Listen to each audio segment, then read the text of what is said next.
Among the many remembering Andy Rooney this morning is our colleague Steve Hartman. I can only imagine what Andy Rooney would say about this, about obituaries in general. The problem is, you're never around to hear them. That's what he'd say. And he really was like that.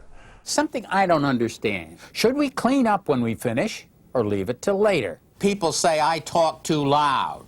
I'll never forget the first time I met Andy. I wanted to get him to sign one of his books to my dad.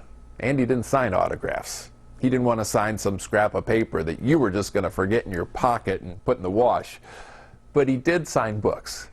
So I walked into his office, which was just like walking right into your TV screen. What you saw in person was exactly what you saw on Sunday night. That desk, that was his desk. He actually built it. And Andy was definitely Andy. And I put a secret drawer under here that nobody knows about. Giants tickets. I pointed out this little leather box he had on the floor. I told him I liked it. And his response was, I'll never forget, he said, "You know, I like things you can put things in." And I remember thinking to myself, who structures a sentence like that in regular conversation? But that's how he talked. That's how his mind worked. I don't know anything offhand that mystifies Americans more than the cotton they put in pill bottles. It's partly how he was able to take the most mundane topics and make the most entertaining television. That unique style, combined with his curmudgeon-y take on everything, made him the most watched part of the most watched program in TV history. If you like this kind of show, I'll be doing more of them. Over the course of his career, Andy did 1,097 of these essays.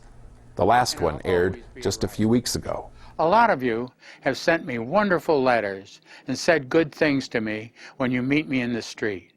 I wasn't always gracious about it. It's hard to accept being liked. I don't say this often, but thank you. Although, if you do see me in a restaurant, please, just let me eat my dinner. As for who will take his spot on 60 Minutes, management at CBS has made it clear they have no plans to replace him with anyone, which just proves what most of us knew all along. There will never be another Andy Rooney.